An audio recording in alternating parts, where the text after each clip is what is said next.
Welcome to the All Out Leadership Podcast, hosted by Pastor Eric Lawson, where each episode is uniquely designed to help you live all out by bringing you practical leadership from a biblical perspective delivered in 10 minutes or less. So whether you're a business leader, serving in ministry, or simply looking to grow in your leadership, this podcast is for you. Before we dive into this week's topic, make sure to subscribe to the podcast and download the show notes at ericlawson.com/podcast. And while you're at it, feel free to share the content on social media. Now, let's join Pastor Eric for this week's conversation. Welcome to another edition of the All Out Leadership Podcast, the one you've been waiting for, and that is how to get out of debt. And that's what we're going to be tackling today and next week. Going to get real practical. If you know these things, they're a great refresher course. Knowing these things actually inspires you to stay out of debt. It's one thing to get out. It's another thing to stay out, because statistically, a lot of people that get out fall right back in. So just let this be a good refresher course for you. So getting out of debt. Luke 16, verse 2, an accusation was brought to him that this man was wasting his goods. And so he called to him and said, "What is this I hear about you?" So principle number 3 when it comes to financial freedom is we shouldn't waste God's resources. And debt is truly one of the greatest wastes of God's resources. Why? You're giving interest, and if it's credit card debt, consumer debt, the interest rates always tend to be really high, 18%, 22%, 24%. Well, that's money you could be investing and giving to yourself and doing very productive things with. So you're not only wasting money in terms of the interest you're giving to someone else, but you're losing the potential that money had to make by working for you. Proverbs 22, verse 7, the rich rules over the poor and the borrower is servant to the lender.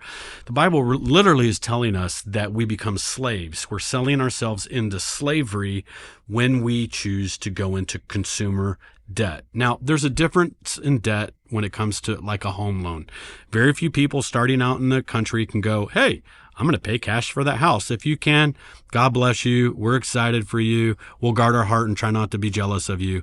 Yay, you. Okay, go do it.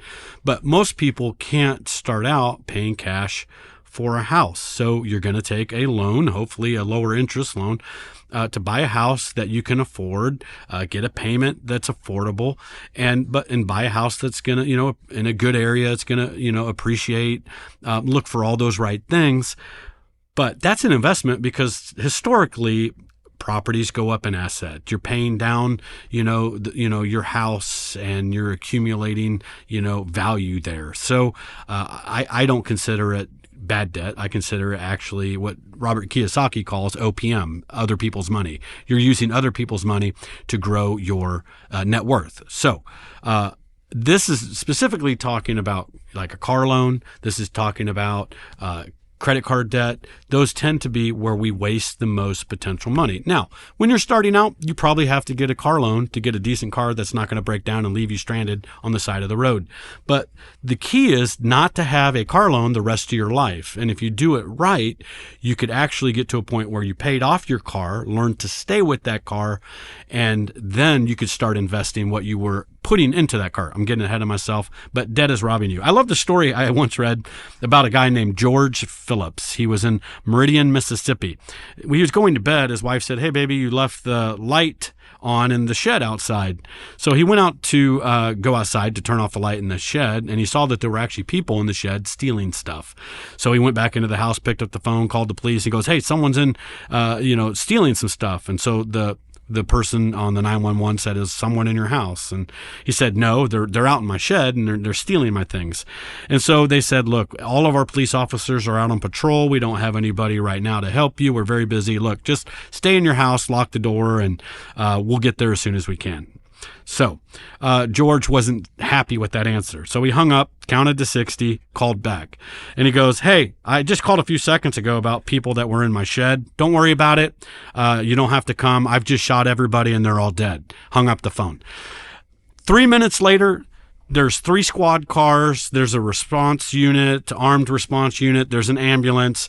Well, they catch the people red-handed, arrested them. Well, the police officer goes, "George, I thought you said you shot everybody." George said, "Well, I thought you said nobody was available." I like that. That's funny. Debt owns you. If you allow yourself to be sold into slavery, it's really robbing you blind. It's robbing you of so much.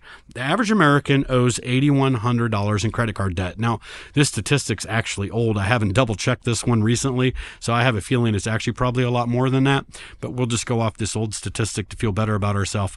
Minimum payment on that is $324 a month if you're at a 19.8% interest rate. If you pay just the minimum, you're going to be taking 15 years to have paid that off, and you will have paid $5,500 in interest. So that pair of shoes that you bought that was 50% off, no, you didn't save any money because that pair of shoes lasted, like about 6 weeks, and you're still paying interest on that little sucker for the next 15 years. Instead, if you paid yourself $324 a month over 15 years, just every month, you make it yourself the bank, you made that payment on an S&P 500 index fund earning on average 12%, you would have $162,000 at the end of that 15 years. So, would you rather spend 15 years paying off debt, or would you rather have $162,000 at the end of 15 years? If you did that for 30 years, you would have $1.1 million, people. Yes, you heard me, $1.1 million. So, I highly suggest get your credit card debt paid off and make yourself the bank. You start paying yourself. So next week, I'm going to give you a really practical way on how to accelerate getting out of debt. See you next week.